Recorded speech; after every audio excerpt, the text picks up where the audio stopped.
অনুরাগের ছোঁয়া সিরিয়ালে আজকে আমরা দেখব সূর্য যখন হাসপাতালের মধ্যে খুবই উত্তেজনামূলক কাজকর্ম করছিল তখন দীপা তাকে ঠিক সামলে নেয়।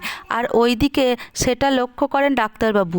ডাক্তারবাবু তখন দীপাকে বলে, তুমি যেভাবে পেশেন্টকে সামলেছো তোমার এখানে একটা কাজের ব্যবস্থা আমি ঠিক করে দেবো, এই নিয়ে আমি ভাবনা চিন্তা করছি। অন্যদিকে আমরা দেখতে পাই যখন সোনার খুবই খিদে পায় তখন রূপা কিছু মুড়ি ভিজিয়ে এনে সোনাকে দেয়। আর সোনা তখন খুবই দুঃখের সাথে বলে, ওই বাড়িতে যখন আমি থাকতাম তখন আমার খিদে পেলে কত কিছুই না আইটেম থাকতো, কিন্তু এখানে দেখো শুধু মুড়ি ভেজানো। এখন আমি বুঝতে পারছি খাবারের কষ্ট ঠিক কতটা। এদিকে মিস দাস এতদিন ধরে যে কাজটা করতে পারেনি সেই কাজটা দীপা খুব অনায়াসে করে ফেলাতে মিস দাস দীপাকে খুব মনে মনে হিংসা করতে থাকে এবং ডাক্তারবাবুর কাছে গিয়ে বলে, দেখুন না এতদিন ধরে আমরা যে কাজটা করে উঠতে পারলাম না সেই কাজটা এই দীপা খুব অনায়াসেই করে ফেললো। আপনার ঠিক মনে হচ্ছে না যে একটু অন্যরকম লাগছে বিষয়টা? এই কথা শুনে ডক্টর বলে, আমাদের এখানে নিশ্চয়ই অনেক অনেক সম্পত্তি নেই যে যার লোভে দীপা এখানে কাজ করতে আসবে। আপনার যদি কোনো সমস্যা হয় এখানে কাজ করতে আপনি বলুন, আপনাকে আমি অন্য কোনো সেন্টারে কাজ খুঁজে দেব।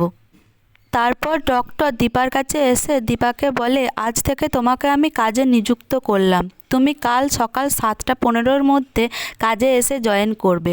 আর তারপর দীপাকে ডক্টর যখন বলে তোমার নাম কি, দীপা তখন মিথ্যা করে বলে উর্মি গুপ্ত। অন্যদিকে সোনা ঘুমিয়ে পড়লে রূপা ভাবে এবার আমি আমার মাকে খুঁজতে বের হব।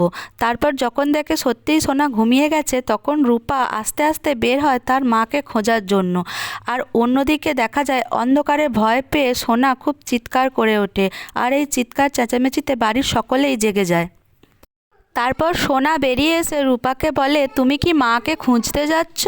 তখন সেই সময় শতদিদি এসে বলে, তোমাদের মা এখনও বাড়ি ফেরেনি। আর সেই সময়তেই দীপা বাড়ি চলে আসে এবং শতদিদি তাকে বলে, তুমি এত রাত পর্যন্ত কোথায় ছিলে, আর এই ছেঁড়া শাড়ি পরে তুমি কোথায়ই বা গেছিলে? দীপা তখন বলে, আমি কাজ খুঁজতে গেছিলাম। তারপর দীপাকে বলে, তোমাদের এই বাড়িতে আর থাকা হবে না, তোমরা এই বাড়ি থেকে বেরিয়ে যাও, তুমি একটা নষ্ট মেয়ে ছেলে। আর এই কথা শুনে রূপা খুব রেগে যায় এবং বলে, তুমি আমার মাকে এত খারাপ কথা কেন বলছো? তারপর দেখা যায় রাতে ঘরে শুতে এলে দীপাকে রূপা বলে, মা তুমি কোনো কাজ খুঁজতে যাওনি সেটা আমি জানি, তুমি বাবাকে খুঁজতে গেছিলে, খুঁজে পেয়েছো তুমি? এই বলে আজকের পর্বটি শেষ হয়ে যায়। পরবর্তী এপিসোড দেখার জন্য আমাদের চ্যানেলটিকে সাবস্ক্রাইব করে রাখুন আর ভিডিওটা ভালো লাগলে একটা লাইক করে দিন।